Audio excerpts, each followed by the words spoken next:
This isn't gonna work well. It's fun. If you're thinking about getting into model railroading or you're already an addict, boy, do we have a project for you. In this episode, we make a train disappear. Starting right now.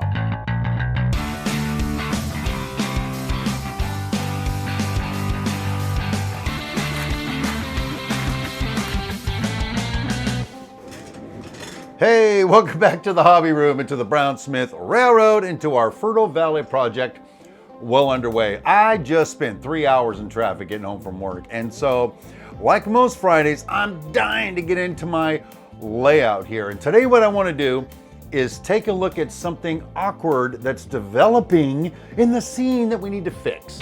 And I got an idea for how I want to do that.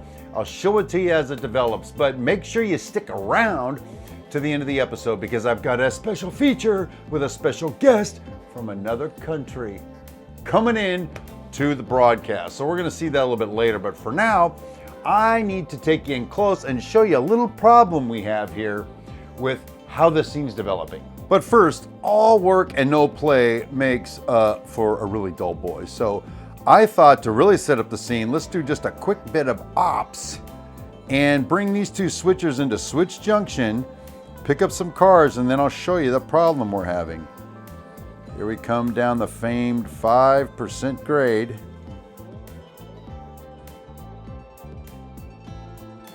Across the gorge. That's the Pistanchery Bridge, by the way.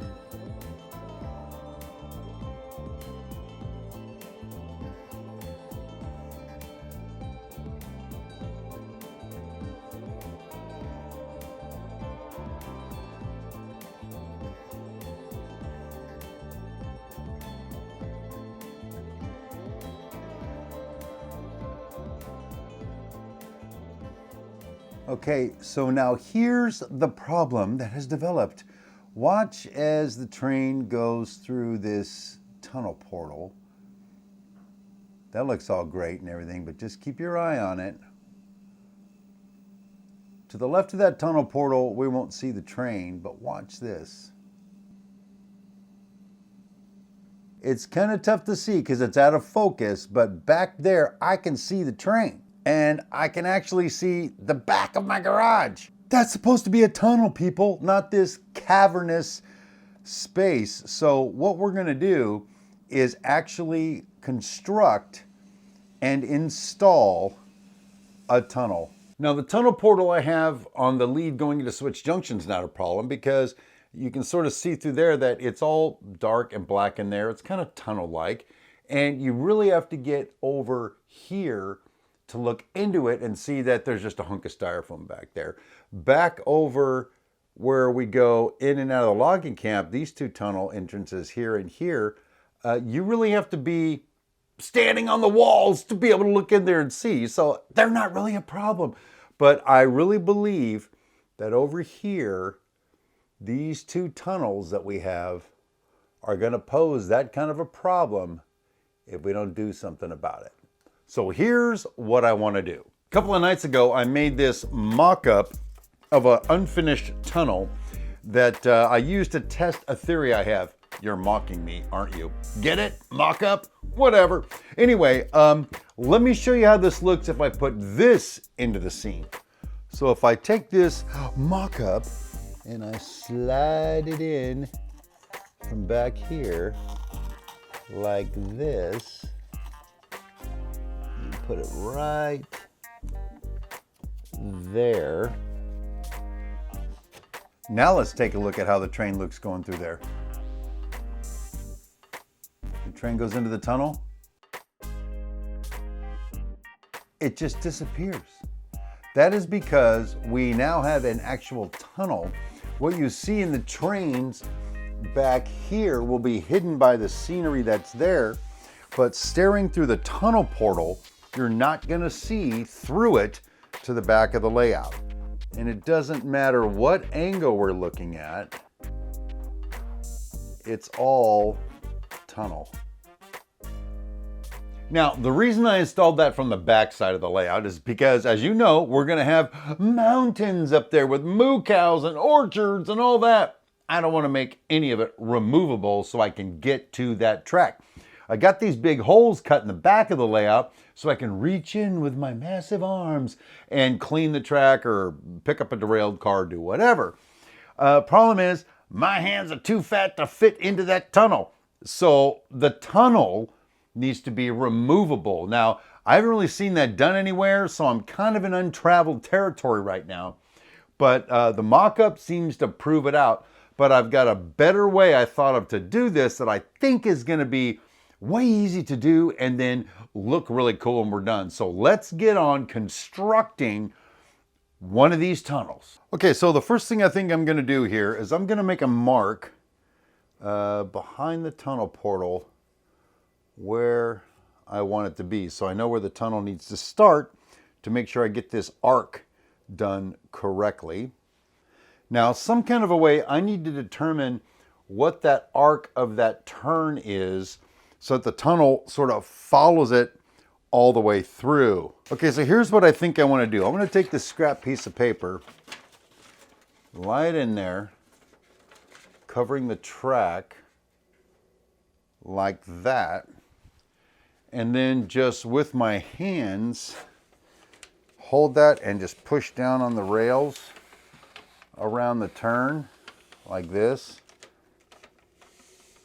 And you see what we've done is generated this piece right here that's got the arc of the rails in it. It's amazing. As a matter of fact, sometimes I even amaze myself. It doesn't happen often, don't get used to it. Okay, so I went through with a Sharpie and I traced over where the track impressions were left. You know, track does a very great impression of track. Anyway, I traced over that with a Sharpie so you could see it better on camera. And then that tunnel portal is going to sit right there, I think. And so I made marks there where the tunnel portal sits. What I think I'd like to do now is sort of trace out the width, inside width of the tunnel, and then cut it out and use that piece of paper as a template to cut a piece of cardboard for the top. So let's get on doing that. Quite frankly, for the purposes of what I'm doing, I decided to eyeball this. And that is the inside-ish of the tunnel portal. So if I go a little bit bigger than that to allow for the cardboard and the other special treatments I have planned to do, and I'm just going to eyeball me an arc around here. I told you I'm not an artist, but this is what you get. Well, now that I've got that traced out, I'm thinking, if I lay that tunnel portal on there, that's the width of the tunnel. And I need to allow for the width of the walls of the tunnel, plus a little bit more, and then a little bit more, and I'll show you why a little bit more and a little bit more is what matters. So I think what I did is I screwed up. It happens, people. And I need like a 1/4 inch more on both sides. So I'm going to go through and sketch me another 1/4 inch or so, kind of all the way down here. If it's too wide, I can always cut it smaller. If it's too small, you can't cut it wider.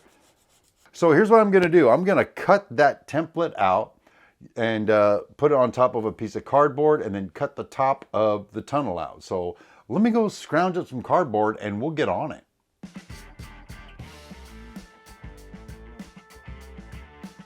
Okay, so I went outside and found me a piece of cardboard. Now listen, it's not the greatest piece of cardboard, okay? But it's what I had, so cut me some slack.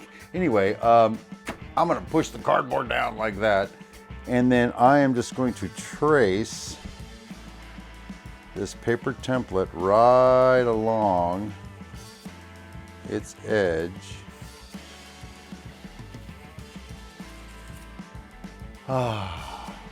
We have tracing on a crappy piece of cardboard. So now what I want to do is grab my X-Acto knife because it's really sharp and I haven't had enough injuries lately. What? Anyway, that's how that's doing. Look, doesn't look too bad, does it? It's healing. Get the paper template out of the way and then run down with the X-Acto knife and just cut right along that line. It doesn't have to be perfect, at least not the way I'm designing this.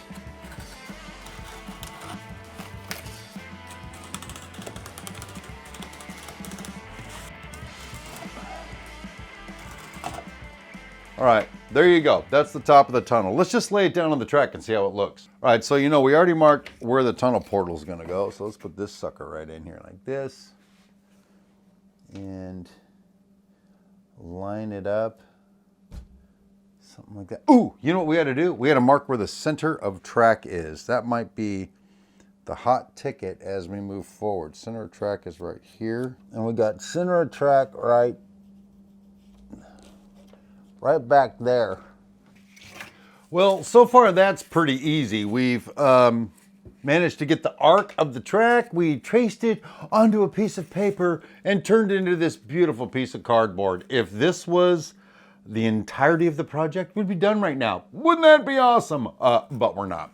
We got to build the walls for this sucker too, but that's going to be even easier. What I need to do is grab me another piece of scrap cardboard out of the backyard, and we're gonna hot glue that sucker right to the inside. Let me show you how we're gonna do that. All right, so I'm getting to the scrap piece of cardboard here, and what I think I want to do is lay it in like this, just to get the length that I need to be the inside wall of the tunnel.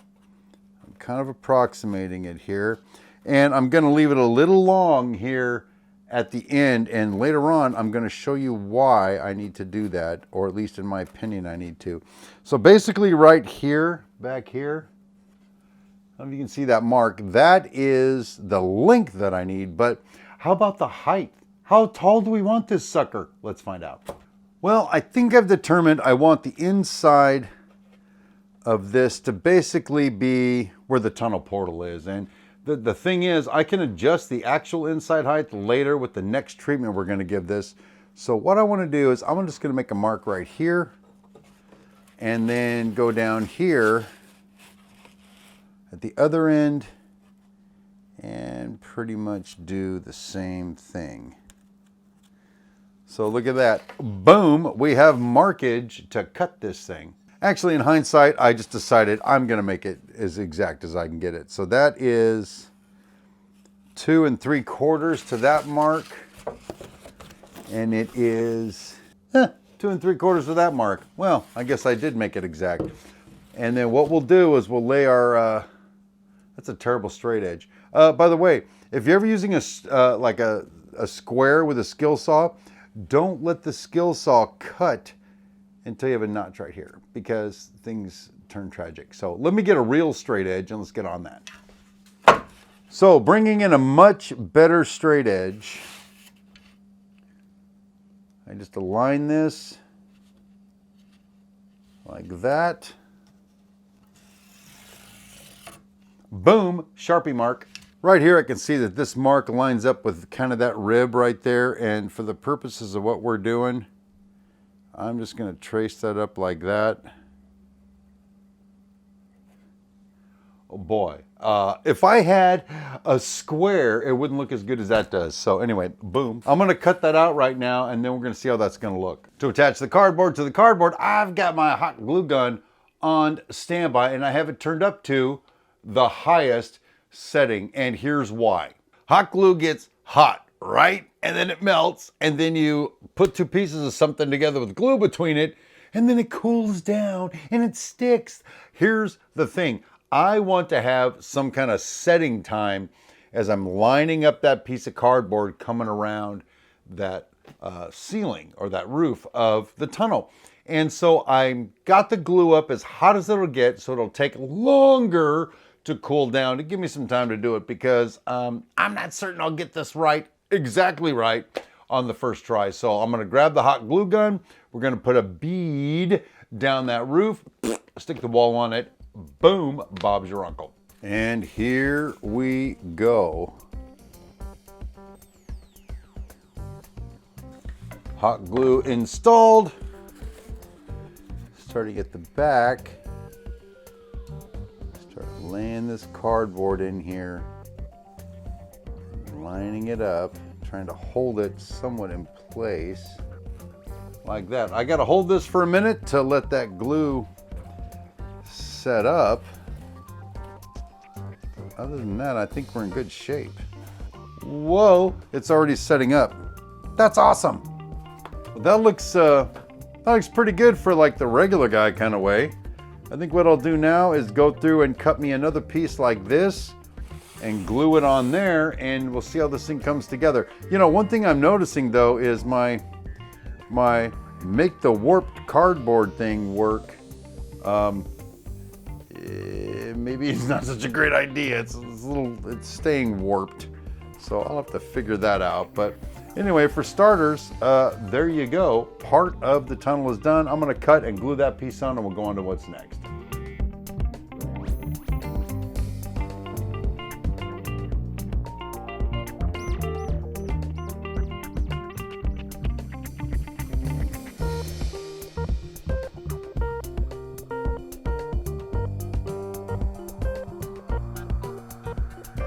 Okay, with the other piece glued in and the removable tunnel set back in place, let's see how this looks right now.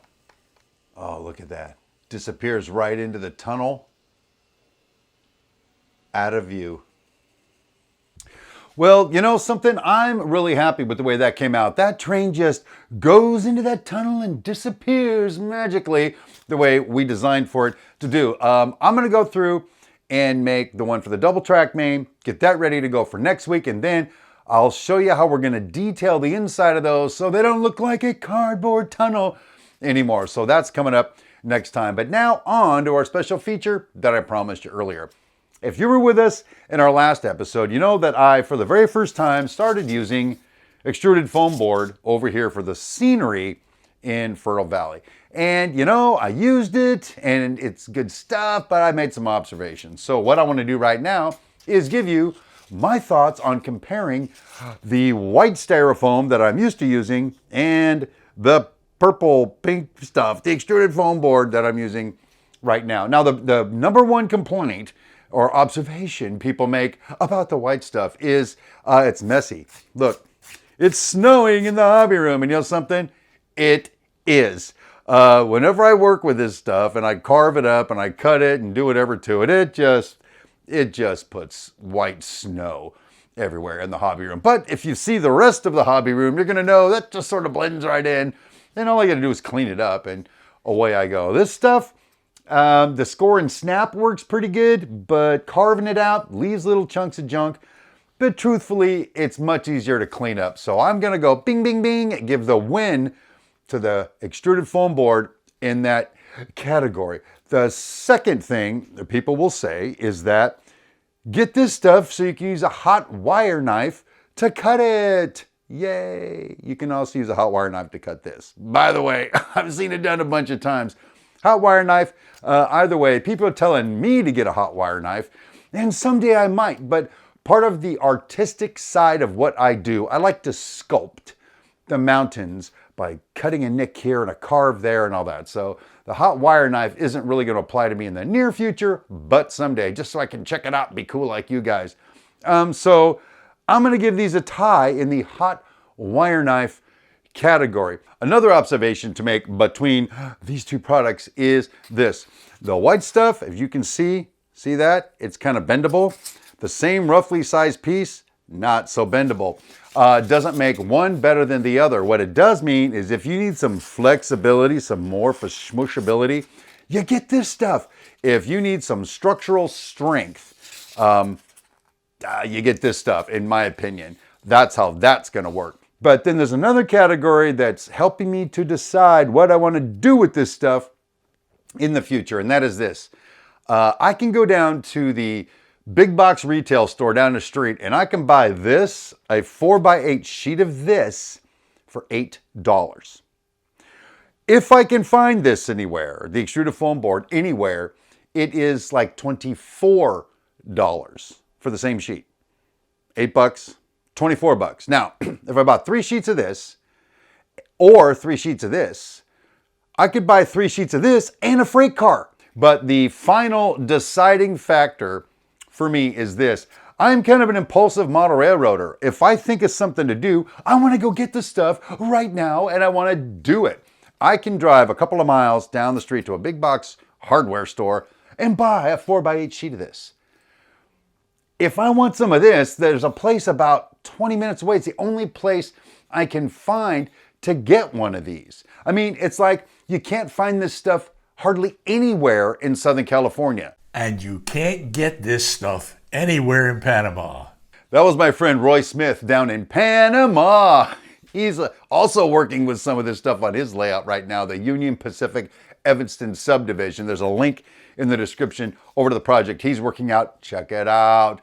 But I bought a sheet of that, cut it in half, sent him some, and we're both giving it our once over. I think if this was convenient enough to get and was about the same price as this, or even just convenient to get, I might switch to this full time. But until that happens, this is the overall winner. Anyway, that's my set of observations on the different kinds of styrofoamish products to use on the layout. So I hope you enjoy this episode. I thank you so much for being here with me today. And until next time, my name is Steve Brown. Rail on, my friends.